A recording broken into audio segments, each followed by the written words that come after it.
back to another video. Today we're going to be doing here a deck profile for the Sacred Beast. This is actually the competitive version that I've actually been talking about. I'm very excited to actually show you guys all of this because I've been working on this for a very long time now, and I think I've actually come up with a build that I'm very proud of to showcase to you guys. So without further ado, let's just get started. Alright, so to start off here we have the Sacred Beasts themselves, and let's just start off with the obvious one. We're playing the one copy of Shimmering Scraper. It's definitely a very nice card, but of course one copy is really all you need for the deck to actually function. However, with that being said, we are playing two copies here of Raviel, Lord of Phantasms. I believe this card to be a really nice card to actually play two copies of, simply because it's already a 4k beat stick right out at the bat. We're also going to be playing two copies here of Hamon. Hamon is also a very crucial card for the deck itself. Definitely at two copies would be quite a viable option. So I do like the kind of ratios that I'm actually going with here. But with that being said, we're also going to be playing the one copy of Uriah, just because Uriah is a very nice card indeed here. It is still crucial to allow us to go into certain plays or certain combos. However, with that being said, it's not as important as Raviel and Hamon, in the sense that it just doesn't serve as strong a purpose in the actual deck itself. So because of that, one copy is really all you need. Moving on, of course, we're going to be playing three copies here of our Dark Beckoning Beast, and we're also going to be playing three copies of our Chaos Summoning Beast. I believe these three cards, or these particular two cards to be played at three of, is absolutely crucial. They are part of main combos, they are great cards to also just start you off, and they are essentially cards that will unbrick your hand with all those Sacred Beasts that you actually have in your hand. So with that being said, three copies to maximize consistency. Moving on here, you guys might be a bit surprised about this, but I am actually going to be playing two copies of Chaos Core. I really underestimated this particular card. It's actually really amazing once you actually, get it going. I'll show you guys an actual combo with this particular card in a different video, but with that being said, I'm going to be playing two copies of this, and with that particular combo video coming soon, I should be able to demonstrate the importance of Chaos Core himself. Two copies. If anything, I've seen decks that even incorporate a third copy, though I think two copy has sufficed for me. It's quite funny because in the previous video where I was actually doing the chill sessions and testing out the deck, I was actually considering taking this card out completely, so it would actually be at 0 copies, but turns out it's quite a crucial card for the deck. But of course, we're also going to be playing here the two copies of Dark Summoning Beast, also a really nice card. Of course, it has a bit of a restriction, so I don't really see a need to play three copies of it. I think two copies will definitely suffice for the deck itself. And lastly, we're going to be playing here two copies of Exodius. Exodius is just a really nice card, and I'm playing two copies of it because I'm playing two specific Xyz monsters that I could actually go into. But even so, Exodius summons itself out. It's also a free link material, definitely really amazing of course. And I've seen decks play only one copy. I believe two copies is definitely quite optimal. I would also like to bring up the fact that, yes, I am aware of the Darkest Diabolos card that you could actually incorporate into this deck. However, I figure I might save that for a different build, something that would focus more on that card. Although it's a nice tech, I don't want to actually put it in just yet. However, it's something that I have actually been made aware of at least. So if you guys have any questions, or if you guys ever suggest that, just know that I'm already aware of it.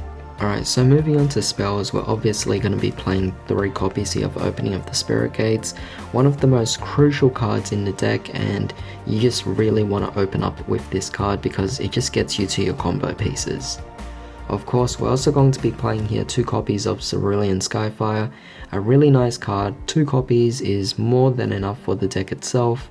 It essentially just works with the Hamon to actually give it a really nice boost, and also the fact that you could also just negate stuff as well, which is definitely fantastic.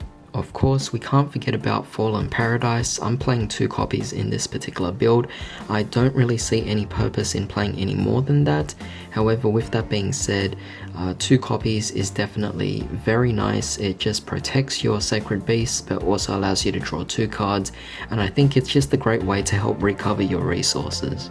And for the last of the spell support for Sacred Beast, we're going to be playing here the 1 copy of Dimension Fusion Destruction. Although it's a nice card, I think 1 copy is really all you need for the deck itself. So with that being said, that's pretty much the lineup of the Sacred Beast support spells. Moving on to the generic spell support, firstly we need some draw power, so we're going to be playing 2 copies here of Pot of Desires. I don't really see any reason to play more than that. But with that being said, I'm also going to be playing 3 copies of Allure of Darkness. I believe this particular lineup and ratios would work out for the deck itself. It has worked out really incredibly for me.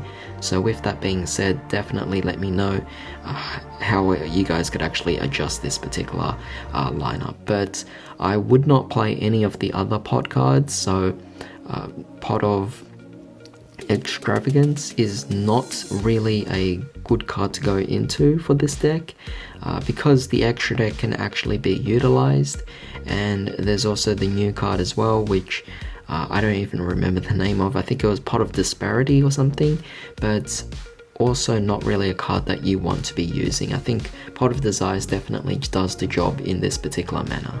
And finally, we're going to be playing 1 copy of Instant Fusion. Yes, you guys already know, it goes into Relinquished, it goes into your Relinquished Anima, definitely really nice. We're also playing 1 for 1 to go for our Chaos Summoning Beast, and we're going to be playing Accord by the Grave just because I don't want to be disrupted. So with that being said, let's get rid of the opponent's hand traps with the 1 card that we have. But hopefully it actually comes back to 3 copies, that would be really nice.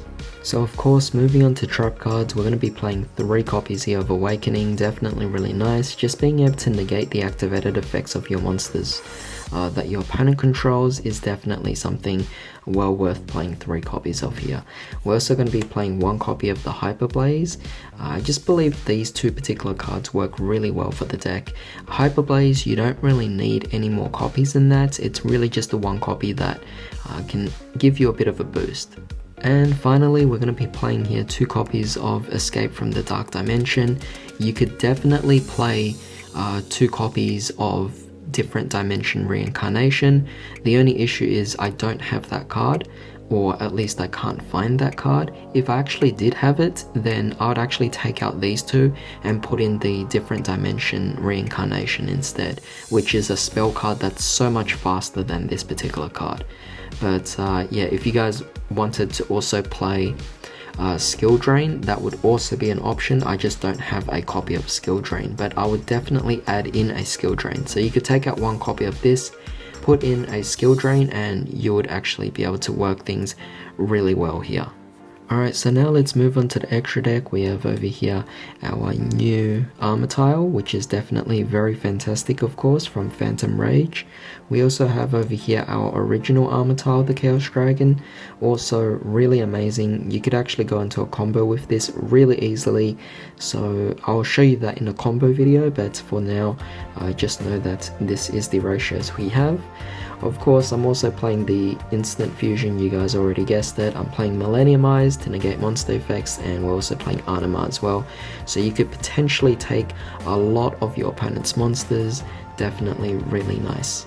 However, moving on here, we're also playing 1 copy of the Salamangreat Almirage. We're also playing here the 1 copy of Verte Anaconda, and we're going to be playing here the Pentastag as well. Definitely cards that you guys will be surprised about, but believe me, these cards are really amazing for the deck. It works out incredible, and I will be showing you guys some combos that actually involve these particular cards, so stay tuned for that. Of course, we can't forget about the 2 copies of the Nightmare Engine. You guys could play whatever you want. You could play Phoenix, you could play Cerberus, you could play 2 copies of each, you could even add in Unicorn, whatever works for you, but because they're Link 2s, they're the ones that are most easiest to go into, and I didn't want to play a Link 3. You could play 2 Phoenix, I've seen people play 2 Phoenix, but essentially you could discard your cards to the graveyard to help you combo off with certain cards that require you to have cards in the graveyard. Now moving on to the Xyz monsters, we're obviously going to be playing Libe. Great card to go into, basically our rank 10 train engine. This here is the number 81, which I could actually go into as well. We have Gustav Max to burn, and we have this, which is pretty much just a great way to OTK the opponent and finish them off. Really amazing cards. And to end things off with the extra deck, we're also going to be playing here 3 copies of, well, these spiders really. I'm just going to be playing the spider engine. Definitely a really fantastic engine, just really easy to go into.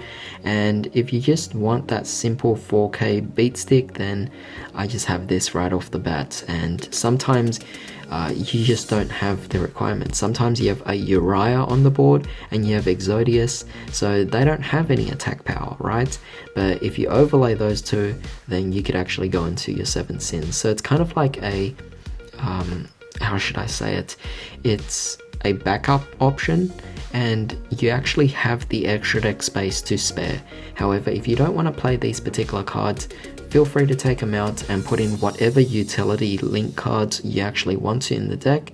You could actually make things work a lot better, but this is just in case I have 1 Uriah and 1 Exodius, and in that case they both have 0 attack.